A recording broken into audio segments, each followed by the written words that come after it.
I mean, this is our first day together on the practice floor, and we were able to tweak a few things offensively, and we had a good defensive session in terms of watching film and from last night's game, which I thought was a great defensive effort. So, still a long way to go, a lot of work ahead, but we're looking towards the opportunity. Mike, what do you see in the spirit of this team? Well, I mean, the spirit is high.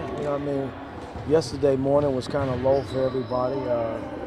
When your head coach steps down, that's not easy on anybody. And again, I wish Mike and his family nothing but the best. They gave me an opportunity, along with Dan, his brother, and Phil, to come here and Weber to coach. And they trust in this team in my hands now, so I got to try to make the best of it. What's your biggest challenge now? 23 games left. Winning games. That's the biggest challenge, and taking it one game at a time. But the good thing and the beauty about this league is we control our own destiny. It starts again tomorrow night against the Pacers, who are playing extremely well, and we're still on the outside looking in, and we're trying to get back in the playoff run. What do you remember about playing basketball in the NBA of New York way back when?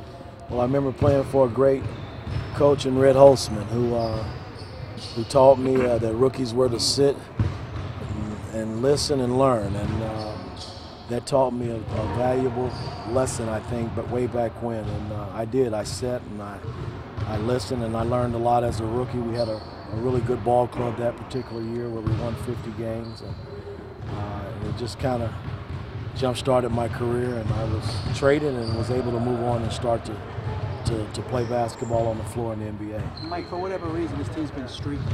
Can you put your thumb on that, and you think that they got a positive streak now moving forward? Well, I like to think we're feeling good about ourselves, and again, it's me being the coach, I got to hold people accountable as well as myself in terms of pushing these guys to play at a high level. Each night we step out on the floor and on the practice floor. I thought they was very attentive today, and was in tune to what we wanted done, and got through it, and we're going to see if it's going to be a carryover on the floor tomorrow night. Mike, you mentioned defense first when you're talking about your philosophy. Absolutely, because I've seen it at a high level some years ago in Detroit, where we probably wasn't as gifted and talented as this team offensively.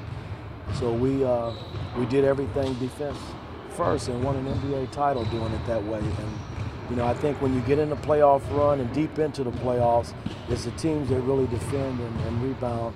They figure it out offensively, but it's the teams that defend and rebound are the teams that normally come out of a championship run as champions. Mike, you mentioned accountability last night, and then in the locker room, some of the players brought that up without even being asked about it, Amare and Carmelo, and they seem to be welcome to being held accountable by you. Why do you Well, they should be. We all professional athletes here, players that get paid great money. I'm a professional coach that's got to be held accountable for the players that we put out on the floor, and it should only be that way. Expectations are high. I said that yesterday, and it was high as we came into training camp this year, and it's not going to change as far as I'm concerned. But again, we got to do it on the basketball floor, and I got to push guys to make sure that they get it done. A lot of times the point guard is obviously the extension of the coach. Is that, with you and Jeremy, a feeling out press, or you actually know what you want to do to stay the same? Well, again, Jeremy's in a learning stage, and everybody is. As far as I'm concerned, with me being the head coach, they got to know what I'm about and what I'm thinking, especially the point guards that play. And, if Bibby's playing, if Tony Douglas gets an opportunity to play, Barron and Jeremy, who all run the point guard, we got to be on the same page, and they got to know what I want, and then they got to know the players around them and who's feeling what during that course of the game, and be able to distribute the ball and still be able to do their thing as well. I'm not going to limit them as well. Is it Carmelo's ball club in your mind? Is he the guy? It's everybody's ball club. I want everybody to feel comfortable when I put a guy in the game. If he's got a shot, I want him to feel comfortable about making that shot, but I want everybody to know that when it comes nut-cutting time and I got to get a big shot, I'm going to go to Melo and Amare and guys that have done it.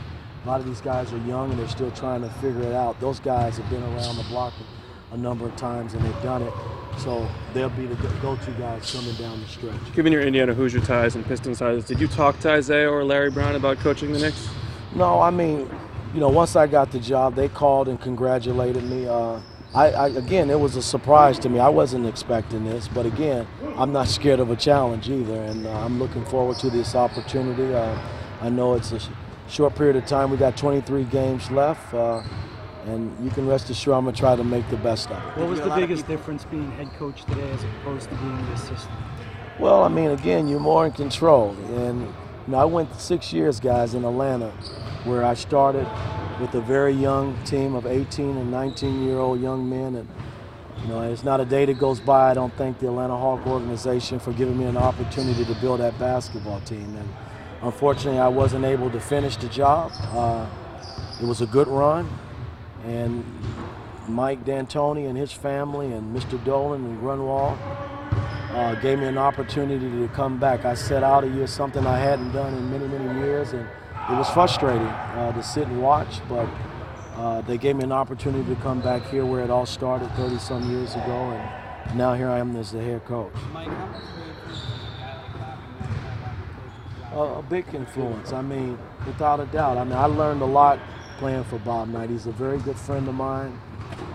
He was great for me as a student athlete when I attended IU, and he and our friendship still remains today. And I can pick up the phone and call him, and he can call me and give me advice about coaching.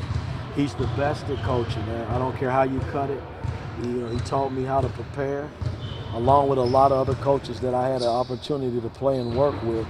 But he was very personable in terms of how he prepared for games, and when he had enough time, it was pretty damn good. Speaking of coaching, do you want to add some additions to your staff and do Well, little tweaks and stuff? Well, we're going to talk about that today. I'll sit down with Glenn, our general manager, and Alan Houston, and we'll try to come up with the best solution in terms of who we're going to field to come in and help me.